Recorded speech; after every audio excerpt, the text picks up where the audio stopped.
Have you ever wondered why it feels physically impossible to put your phone down sometimes?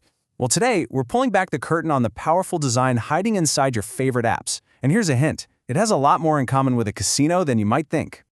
You know the feeling, right? You pick up your phone to check just one thing, and then you blink, and a whole hour has just vanished into thin air. You kind of look up from the screen, a little dazed, thinking, wait, what just happened? Where did that time go? We've all been there. But here's the most important thing I'm going to tell you today.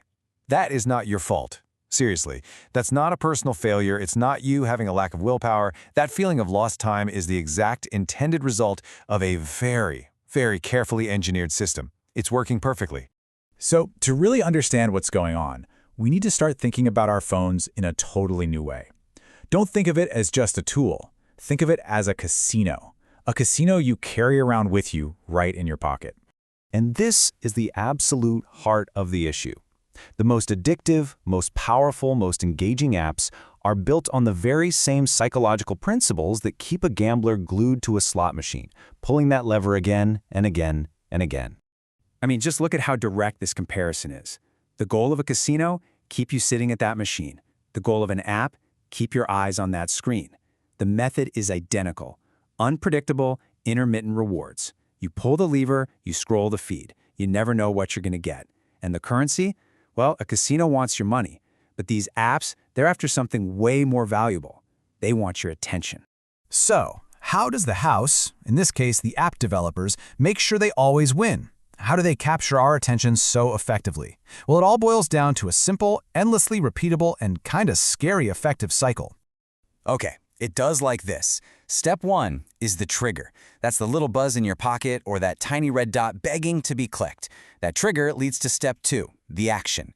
You unlock your phone, open the app, you start to scroll. Then, bam, step 3, the reward. A funny video, a like on your photo, a message from a friend. It's a tiny hit of pleasure, a little dopamine spike, and that feeling, that's the hook. That's what makes your brain go, ooh, that was nice, let's do it again. And the cycle starts all over. Now, those triggers are really the secret sauce here. They're just cues, specifically engineered to get you to start a habit without even thinking. Some are external, obvious things like a sound or a buzz. But the really powerful ones, they're internal. That flicker of boredom, that twinge of loneliness, that feeling that makes you reach for your phone before you even consciously decide to. And you see these triggers everywhere. Push notifications, obviously. The number of likes and shares ticking up. The infinite scroll that literally never ends, so there's no natural stopping point. Those streak counters that make you feel like you'll lose something if you don't log in. And of course, the personalized feeds that know exactly what kind of content will keep you watching. It's a minefield of triggers. Now here's where it gets a bit more serious. This isn't just about wasting time. This constant cycle, day in and day out, actually starts to rewire the very structure of your brain. There's a great term for this. Our cognitive landscape. Think of it as your mental real estate, the space in your head you have for focus, for deep thought, for being creative, and that incredibly valuable internal space is being constantly reshaped by these little devices. What's happening is that our capacity for deep, sustained focus is getting weaker. At the same time, we're getting really good at task switching, jumping from an email to a text to a video to a notification. Our brains are being trained to prefer these quick hits over the hard work of sticking with one complex thing for a long time.